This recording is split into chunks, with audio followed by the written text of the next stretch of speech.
Bonsoir à tous. Je voulais vous lire un livre assez extraordinaire pour ceux qui vont découvrir cette mascarade. Donc c'est celle de Yasser Arafat, un livre de Jacques Delacroix. Une terrible histoire cachée, Yasser Arafat, pion du comité X dans le conflit israélo-palestinien, collection Liesi. Donc je vous lis ce que je trouve dans ce livre.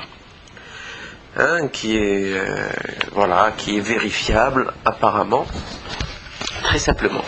Arafat était-il juif? Depuis l'orchestration des attentats du 11 septembre 2001, les médias d'ambiance et les marionnettes politiciennes nous ont placés dans une logique d'affrontement entre sionistes et islamistes, et plus particulièrement, du moins pour le moment, entre Israël et les Palestiniens.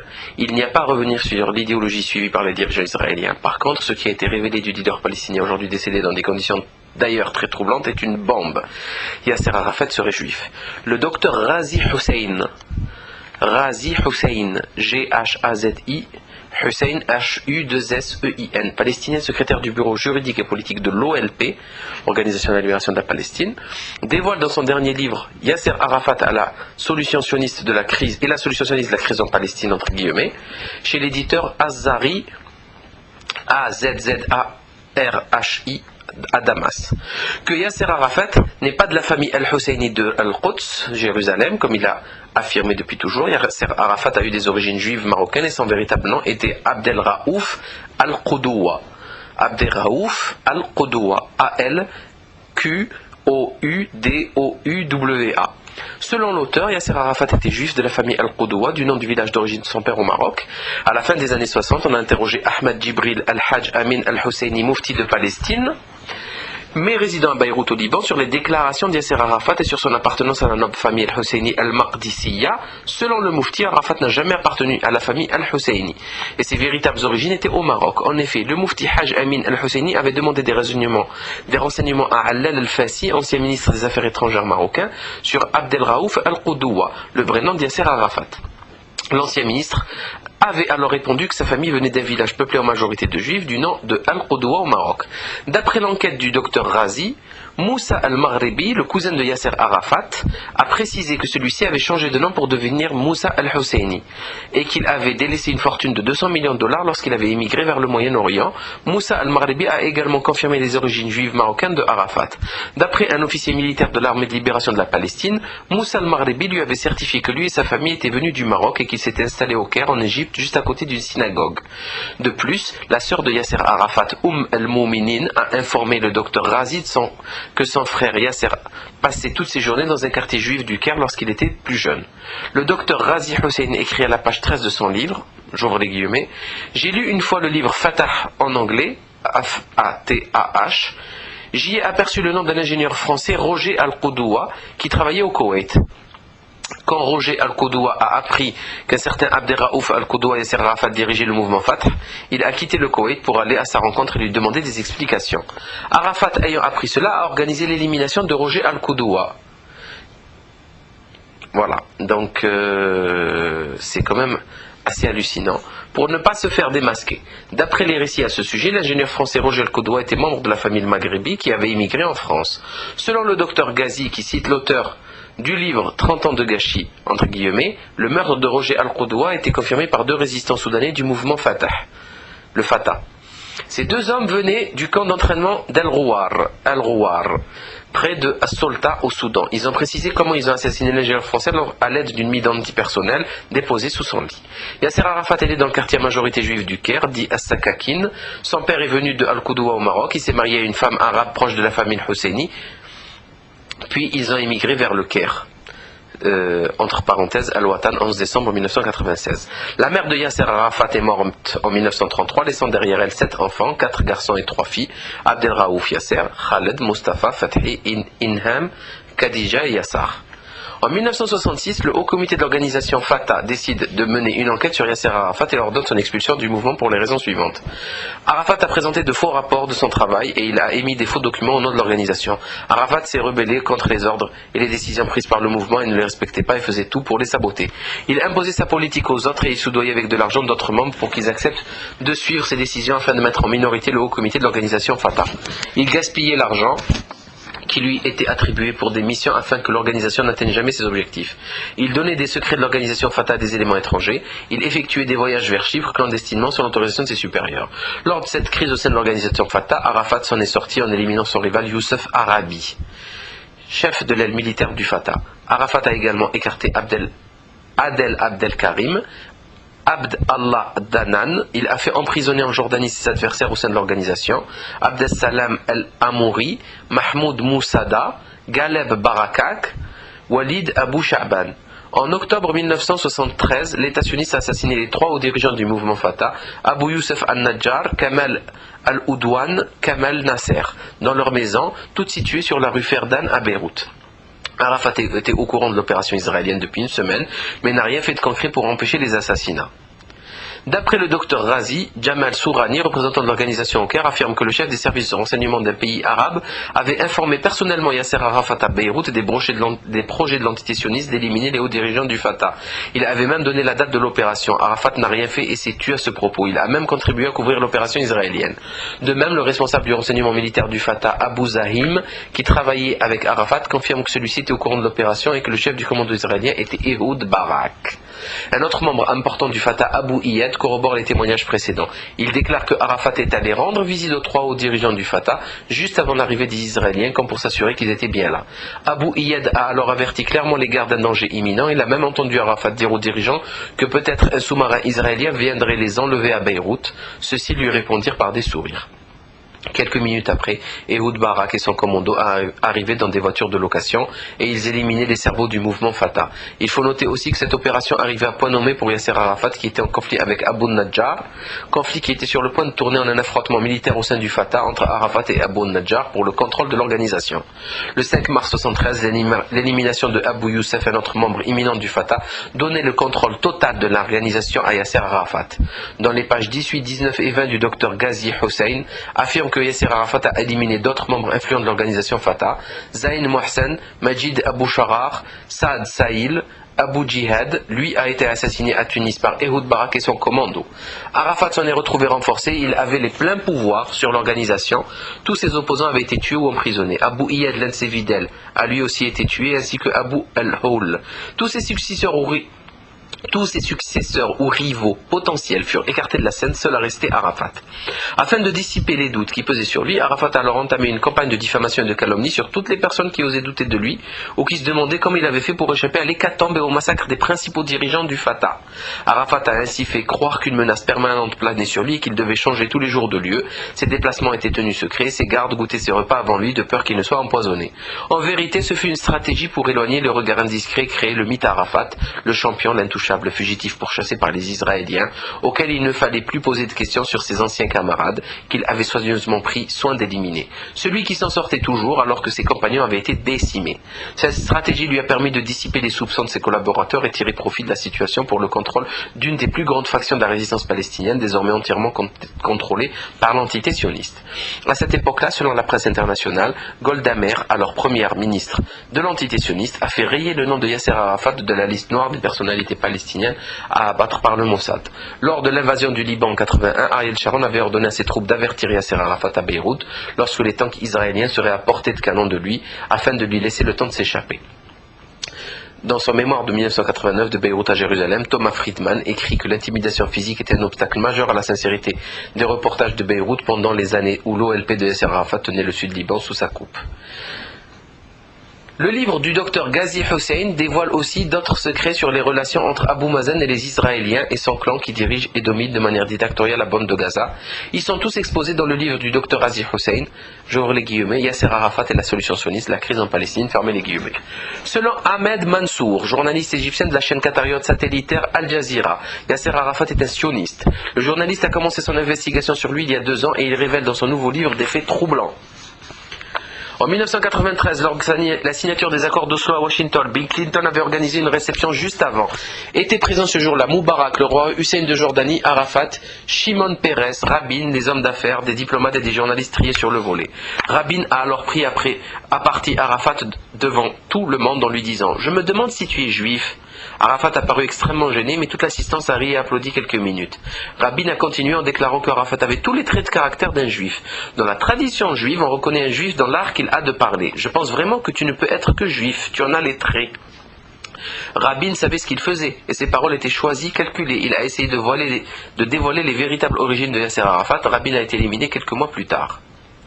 D'après le journal L'Opinion publique du Koweït, daté du 12 décembre 1996, un des membres de l'OLP, Faisal al-Husseini, a découvert un rapport secret lors de l'un de ses voyages à Damas. Le rapport faisait état d'un compte rendu d'une réunion secrète qui s'était tenue à Beyrouth entre le secrétaire général du Front populaire de la Palestine et le mufti Ahmed Jibril al-Hajj Amin al-Husseini, qui avait alors parlé des véritables origines de Yasser Arafat. Lors de son voyage à Damas, Faisal al-Husseini, neveu du mufti, a appris que son oncle avait refusé de signer l'accord de la partition de la Palestine en 2 États proposé par les Allemands et s'était réfugié au Liban où il est mort. Le rapport décrit aussi comment le mufti a dévoilé la véritable origine de Yasser Arafat. J'ouvre les guillemets. Ses racines sont au Maroc, pas Al-Quds, comme il le prétend. Son père vient du Maroc, il s'est installé dans Al-Quds. Il a travaillé pour la famille Al-Husseini et il s'est marié avec une femme arabe proche de la famille Al-Husseini avec laquelle il est parti au Caire et il a eu Yasser Arafat. Fermez les guillemets. Selon Ahmed Mansour de Al Jazeera, l'enquête continue, elle risque de révéler et mettre à jour des événements beaucoup plus importants qui se sont produits dans la région dans les mois à venir.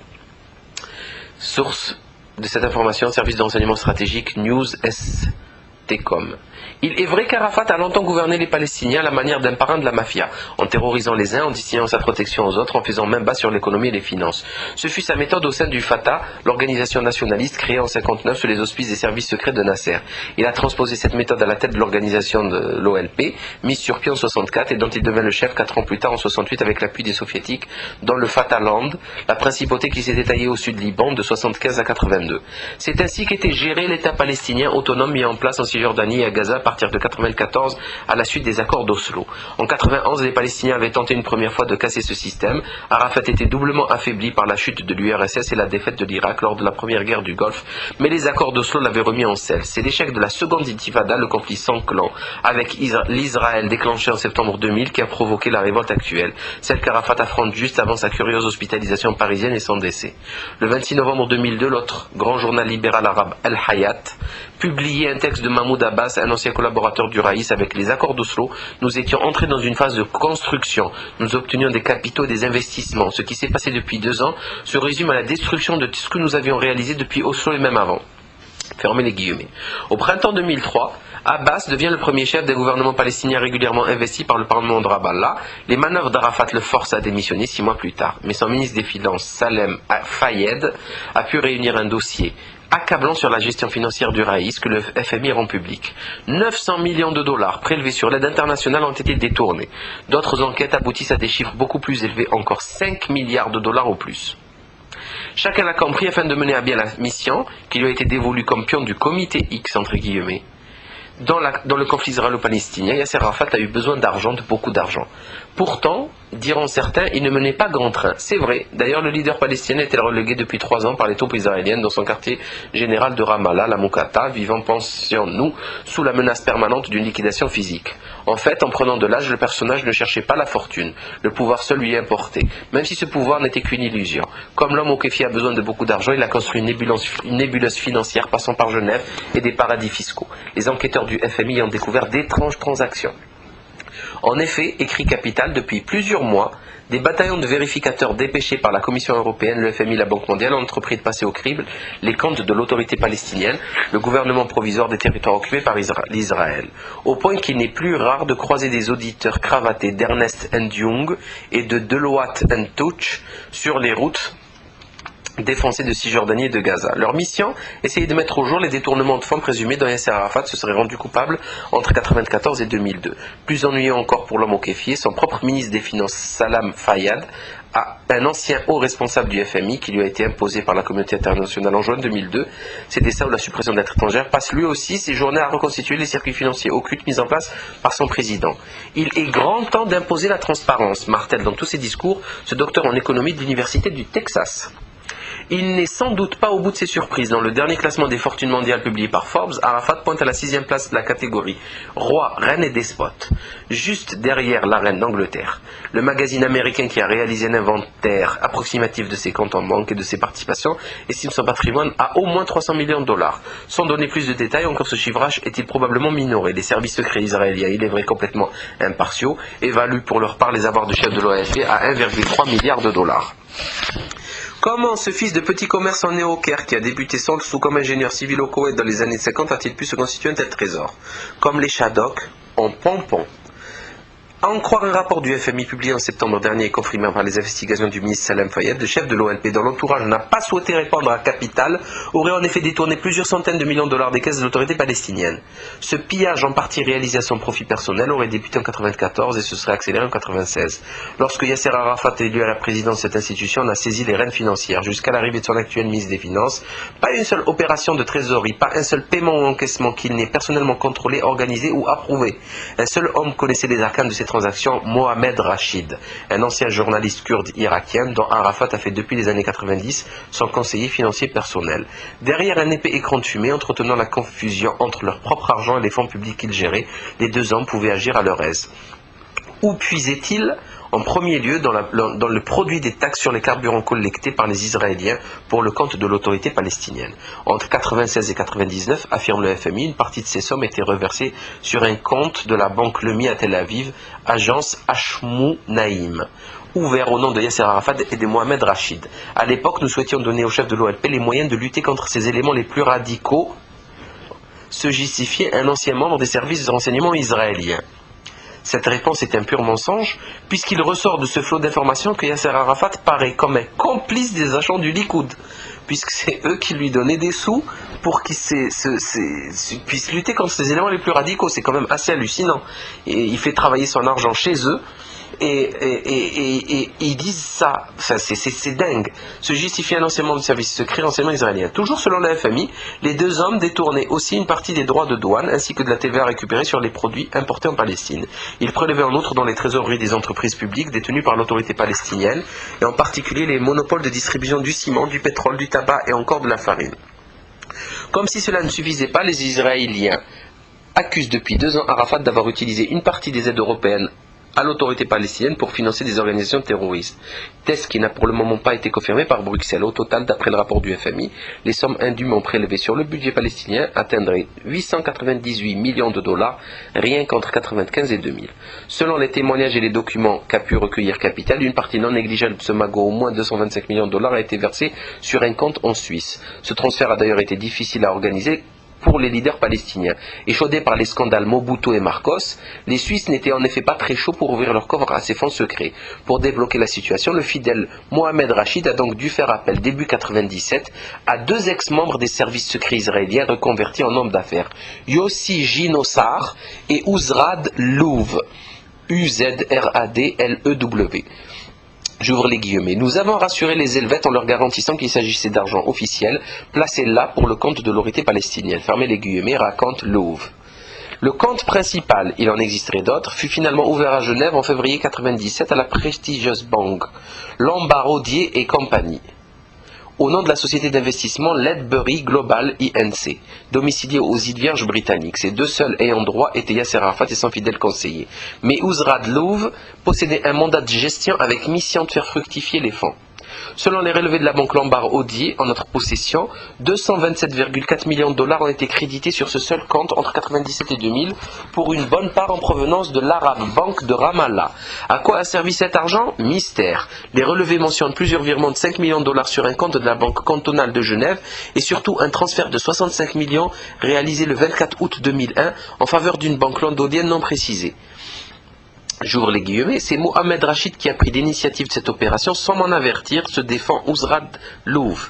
À mon avis, elle a dû servir à financer des activités terroristes. Fermez les guillemets. Depuis, l'homme d'affaires israélien a coupé les ponts avec ses partenaires palestiniens. Bon, j'arrête ici cette lecture et j'invite les gens à se procurer ce livre dans les références 100 ISBN 2 95 11 087 201. Donc je les invite à se procurer ce bouquin et de le lire et éventuellement de vérifier tout ceci. parce que ça reste quand même assez hallucinant. Bienvenue